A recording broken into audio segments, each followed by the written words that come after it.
तव कथामृतम तप्त जीवनम कविभिरीडितं कल्मषापहं श्रवणमंगलम श्रीमदाततं भुवि गृह्णन्ति ये भूरिदा जनाः।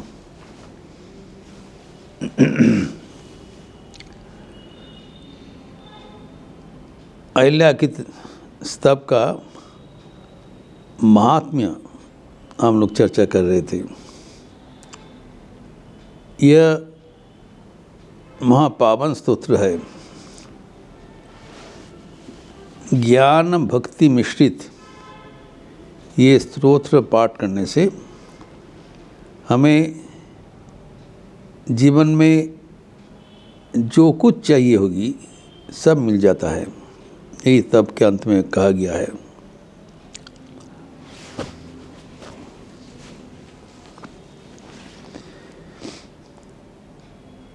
In verses 63 and 64 अध्यात्म रामायण में प्रथम अध्याय के पंचम सर्ग के अंतर्गत अहिल्या स्तव के अंत में कहा गया है, अहिल्या कृतम स्तोत्रम जब पठेत भक्ति संयुत है समुच्चेत अखिलई पापई परम ब्रह्मादि गच्छति। और क्या चाहिए? भक्ति सहकार अगर अहिल्या का कृत स्तव पाठ किया जाए तो जन्म जन्मांतर के अर्जित पाप राशि एक मुहूर्त में शून्य हो जाता है, उससे मुक्ति प्राप्त हो जाता है। एवं न केवल पाप राशि से मुक्ति होता है, ब्रह्म पद प्राप्त होता है। जीवन के जो आखिर लक्ष्य वो भी पूर्ण हो जाएगा। अगर ये भी हम लोग चर्चा किए थे, जिसके जीवन में मुक्ति लाभ अभी काम्य नहीं है, तो संसार में नाना प्रकार का भोग सुख चाहते हैं, उन लोग क्यों पड़े? जो भक्ति मार्गी है, मुक्ति मार्गी है, उन लोग को पढ़ना चाहिए। लेकिन जो संसार में नाना प्रकार का कामना वासना पूर्ण करने चाहते हैं, संसार भोग करने चाहते हैं, संसार में नाना प्रकार का उनकी प्रार्थनीय है। यहाँ पर कहा गया है कि ये स्तव इस स्वर्ग एवं अपवर्ग, भुक्ति एवं मुक्ति दोनों ही दान करते हैं।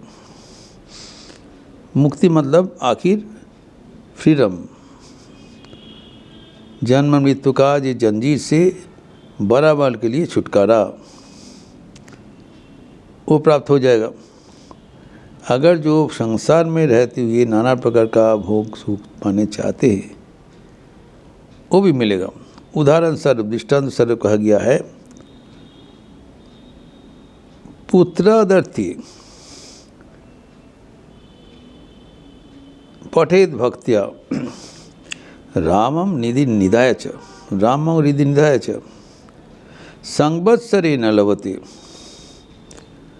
बंध्याद अपि सुपुत्रकः। जो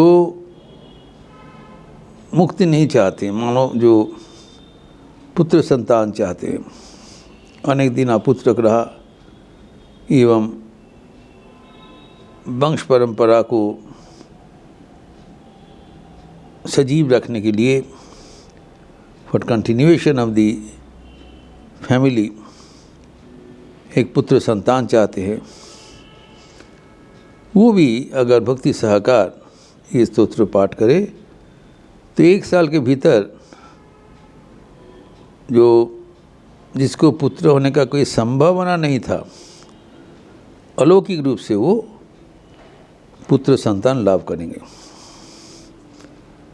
एक दृष्टांत स्वरूप बताया, जिसका पुत्र संतान नहीं चाहिए, अन्य कुछ कामना वासना है, उसके लिए क्या होगा? तो आखिर में कहते हैं, जो एक स्पेसिफिक दृष्टांत देने के बाद, सर्वान कामान अवाप्नोति रामचंद्र प्रसादतः। इस 64 का अंत में ये स्तोत्र बताया कि दिल में जो कोई भी कामना वासना रहेंगे वो भगवान रामचंद्र के प्रसाद के आशीर्वाद से वो मिल जाएगा। क्योंकि भगवान जानते हैं जब तक हमारे भीतर कामना वासना का पूर्ति नहीं होगा तब तक हमारे भीतर ईश्वर पाने की इच्छा जागृत नहीं होगा। तो पहले इसको ख़त्म करना चाहिए।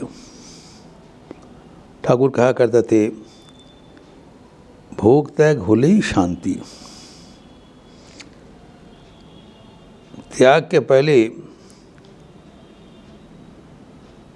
भोग कर लेना चाहिए।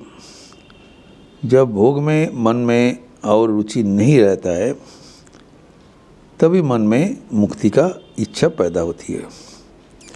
लेकिन तब तक मुक्ति की इच्छा पैदा नहीं होगा जब तक मन में छिपा हुआ जो भोग वासना उसका चरितार्थ नहीं होगा।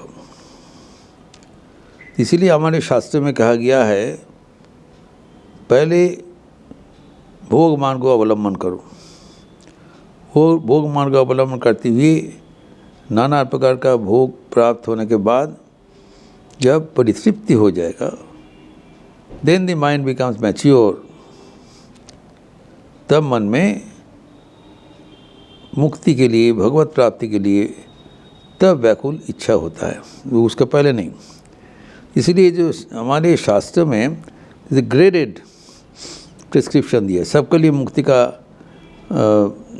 मार्ग नहीं दिखाया। तो इसीलिए हमारे जो शास्त्र में कहा गया है, चतुर्वर्ग। जीवन में 4 आयाम होता है, धर्म, अर्थ, काम, मोक्ष। चतुर्वर्ग का अंतिम वर्ग है मोक्ष। तो पहले हमारे धर्म चाहिए, हमारे पहले जीवन का एक आधार होना चाहिए जिसके माध्यम से हम आगे बढ़ेंगे। एवं उसके उपरांत हमारी जो कामना वासना है उसको परिपूर्ण करने के लिए अर्थ चाहिए, धन चाहिए। इसलिए द्वितीय वर्ग बताया है अर्थ। We need money, we need affluence to fulfil our desires. एवं अर्थ प्राप्ति के बाद हम काम चरितार्थ करने के लिए जो कुछ काम का भोग सामग्री है वो हम जुगाड़ करने के लिए प्रयास करते हैं। धर्म, अर्थ, काम ये साधारणतया त्रिवर्ग सबके लिए चलता है। लेकिन जिसके जीवन में ये धर्म, अर्थ, काम से परिपूर्ति हो गया, ही सैशिएटेड, तब उनका मन मुक्ति के लिए, मोक्ष के लिए वो तब तत्पर होता है। तो तब ये अहिला का स्तव पढ़ने से पहले तो कामादि, सर्वान कामान, समस्त कामादि पूर्ण हो जाएगा। एवं उसके बाद मुक्ति की इच्छा बलवती होगा। अभी एक चीज़ हमें देखना पड़ेगा कि मुक्ति की इच्छा पाने के लिए हमें प्रयास करने का ज़रूरत नहीं। जैसे मन में भोग के लिए तृप्ति हो जाएगा तब साथ साथ वो मन भगवान की ओर बढ़ेगा।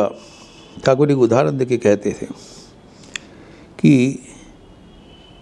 हृदय का बच्चा, लड़का, वो जब खेल में वो मत्त हो जाते थे तब और किसी को वो परवाह नहीं करते थे। लेकिन जब खेल उसका समाप्त हो जाता तब सब कुछ छोड़ के उनके माँ के लिए पुकारते थे। एक उदाहरण देके बताया, यही खेला शांत है गलो तखन माँ जाई बोले चित्कार, तब और खेल कूद सब छोड़ देते हैं। वैसे ही जिसके मन में भगवत प्राप्ति का पहले संसार का जितने भोग सुख का प्रति जो तृष्णा है, वो तृष्णा जब खत्म हो जाएगा तब स्वभावतः मन सीधा भगवान की ओर जाने के लिए तैयार हो जाएगा।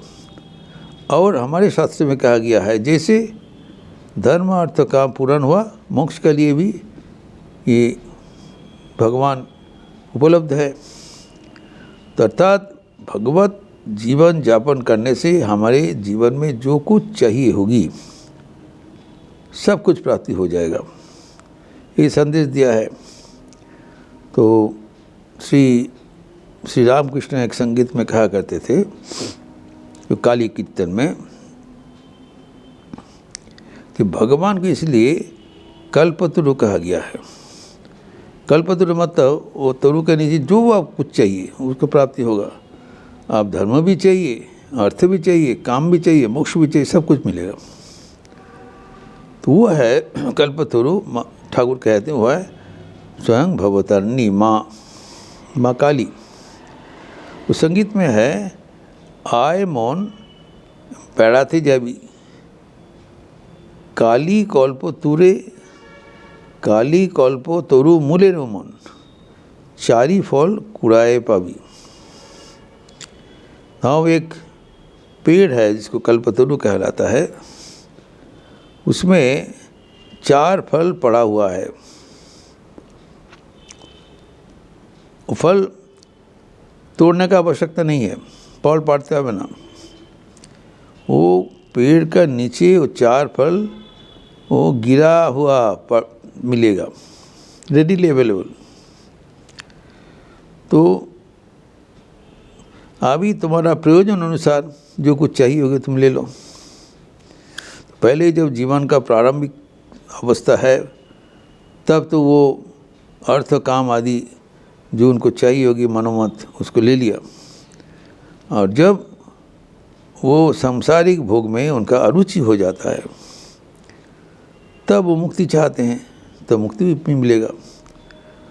अभी एक प्रश्न होता है कि संसार भोग में अरुचि जिसको नहीं होगा वो क्या करेगा?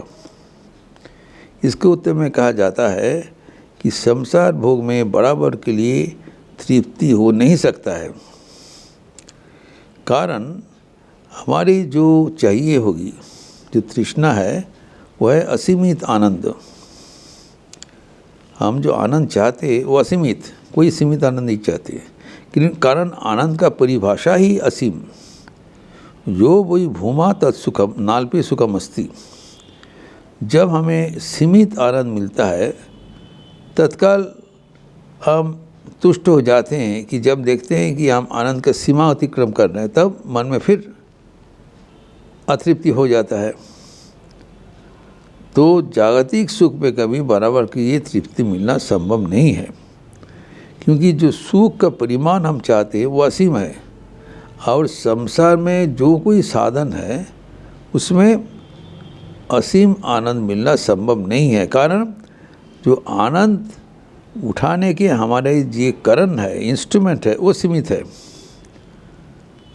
It's a contradiction of term.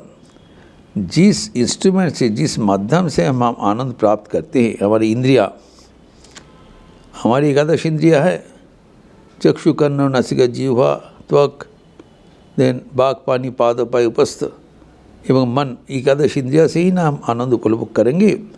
लेकिन ये सब सीमित है। तो सीमित उपकरण से असीमित आनंद कैसे लेंगे? By your limited sense organs how can we enjoy unlimited pleasures? हम तो चाहते हैं, हमारा इच्छा तो है असीम आनंद, लेकिन हम ये शरीर मन के माध्यम से वो असीम आनंद प्राप्त करने हमारे लिए संभव नहीं है। एक समय में उसको ख़त्म होगा ही, उसमें आप will come at the dead and, इसके आगे हम नहीं बढ़ पाएंगे। तब मन ईश्वर प्राप्ति के लिए, मुक्ति के लिए कातर हो जाते हैं। तो उस समय में it comes in everybody's life. So one has to, इसको कहलाता है ये स्पिरिचुअल मैच्योरिटी, आध्यात्मिक परिपक्वता। प्राथमिक जीवन में नाना प्रकार का भोग वासना, इसको तो ठाकुर कहती है भोग वासना हो जाए, कोई आपत्ति नहीं है। कारण भोग वासना जब खत्म हो जाएगा तब जो तृप्ति मिलेगा, तब जो भगवान के लिए जो कातर जो इच्छा होगा वही हमारे जीवन में आध्यात्मिक जीवन का शुरुआत है। तो अहिल्या का स्तव पाठ करने से हमें धीरे धीरे भोग के माध्यम से त्याग की ओर प्रदोषित करते हैं। इट्स ए कंप्लीट पैकेज, सब कुछ मिल जाएगा। और ये जैसे जितना जल्दी हम हमारे जीवन में भोग का जो अध्याय है उसको ख़त्म कर सके उतना ही अच्छा है। कारण ये जो भोग का जो प्रक्रिया है उसमें जो सांसारिक जो आनंद है वो अविमिष्ट आनंद नहीं है, ये एक झमेला है। जो आध्यात्मिक आनंद है वो केवल आनंद है, आनंद आनंद आनंद केवल। सांसारिक आनंद में आनंद एवं दुख मिलावट है। चक्रावत वर्तन्ते सुखानी च दुखानी च। जब आनंद हम उठाते हैं उसके बाद अवसाद आता है, आनंद का अभाव से हम दुखी बन जाते हैं, फिर आनंद पाने के लिए हम तैयार करते हैं। तो अविमिश्र निरंतर आनंद नहीं है। निरंतर आनंद एकमात्र ईश्वर के आनंद में ही है। जब सांसारिक आनंद में हम धोखा खा जाते हैं, धक्का खा जाते हैं, तब जो आनंद के लिए हमारे मन कातर होता है उसी है ईश्वर का आनंद, वही हमारे आध्यात्मिक जीवन का उन्मेष। और वो आनंद भी भगवान का कृपा से अहिल्या का स्तव से मिल जाएगा। तो भगवान के चरण में प्रार्थना करने से भगवान यहाँ पर कहते हैं सर्वान कामान अवाप्नोति रामचंद्र प्रसादतः। रामचंद्र के प्रसाद से हमारे मन में जो कुछ चाहिए होगी सब कुछ प्राप्त हो जाएगा। भक्ति सहकार, विश्वास के सहकार, भरोसा सहकार, ये भगवान को स्तुति करना चाहिए। ये प्रसंग हम और भी बढ़ाते हुए अगले दिन चर्चा करेंगे। ओम शांति शांति शांति। हरि ओम तत्सत। श्री राम कृष्णार्पणमस्तु। अच्छा रहिए, स्वस्थ रहिए, आनंद में रहिए। नमस्कार।